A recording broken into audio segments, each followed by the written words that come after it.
News 24 के खास कार्यक्रम आमने सामने में आपका स्वागत है। मेरे साथ आज है अमर सिंह। कद छोटा पर पहुंच बहुत ऊंची, सियासी रंगमंच का बहुत मशहूर चेहरा, एक ऐसी शख्सियत जिसके बिना कोई भी विवाद अधूरा सा लगता है और सरोकार हो न हो पता नहीं कहां से अमर सिंह उसमें टूट ही पड़ते हैं। पिछले कुछ समय में राजनीतिक मंच से गायब या फिर कहें उतार दिए गए अमर सिंह के तेवर आज भी कम तीखे नहीं हैं।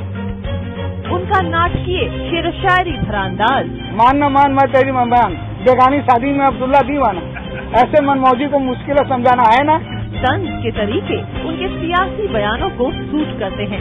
आजकल अमर सिंह मुलायम सिंह यादव के मोह भंग के बाद नई सियासी जमीन की तलाश में हैं।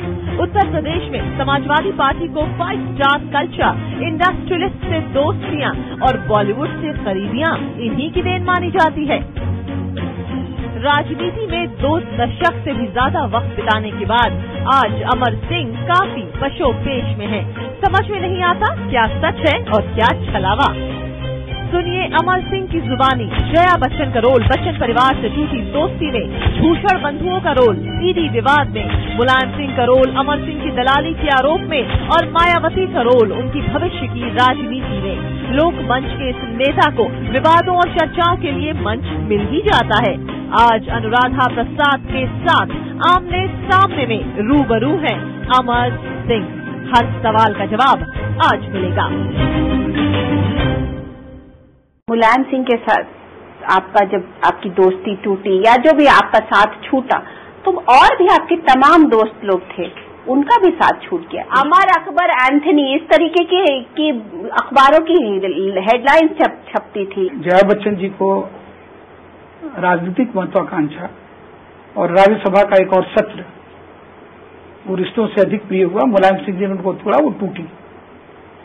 लेकिन मैं मशगूर हूँ अमिताभ बच्चन जी का, ऐश्वर्या का, अभिषेक का, यहाँ तक कि श्वेता का भी पूरे परिवार ने बाध्य किया कि मुलायम सिंह के द्वारा दी गई राज्यसभा के उस उद्घोषित सत्र को, मैंने तो जया बच्चन जी को बधाई भी दे दी थी और अमिताभ बच्चन जी को कह भी दिया था कि वो आप अपनी पत्नी और मुझ में आप पत्नी को चुने और मुझे कुर्बान कर दें। इसके बावजूद आदरणीय अमिताभ बच्चन जी ने और उनके पूरे परिवार में सिर्फ जया बच्चन के अलावा सबने इस तरह की परिस्थितियों की निर्मित की कि मुलायम सिंह के राज्यसभा के उस प्रस्ताव को बच्चन परिवार ने उसकी उल्टी कर दी।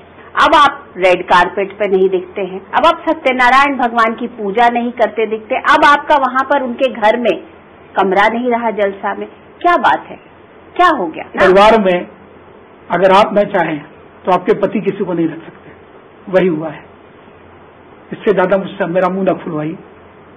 अगर मेरी पत्नी किसी को न चाहे तो हमारे हृदय से कितना भी मेरा हृदयंगम हो किसी व्यक्ति से, वो नहीं रह पाएगा। मुझे बड़ा कष्ट होता है, ये हमारी निजी जिंदगी है। मैं बच्चन परिवार के सभी सदस्यों का सम्मान करता हूँ और मेरे इतने 2 दशकों के संबंध की मर्यादा का मैं पूरा निर्वहन करूंगा। और जहां तक जया बच्चन जी का सवाल है, उनका भी मैं अनादर नहीं करूंगा। यह उनकी अपनी सोच है, यह उनकी अपनी इच्छा है और उन्होंने मुलायम सिंह यादव द्वारा प्रदत्त राजनीति और राज्यसभा का एक और 6 साल का सत्र, वो रिश्ते पर मेरे साथ उनके संबंध और स्नेह पर वो भारी पड़ा और बच्चन परिवार के अन्य सदस्यों पर मेरे 2 दशकों का संबंध भारी पड़ा। तो यह बच्चन परिवार के दूसरे सदस्य और जया बच्चन जी की दृष्टि का भेद है। और अगर घर की मालकिन आपके साथ ना हो तो उस घर में आप कैसे रहेंगे?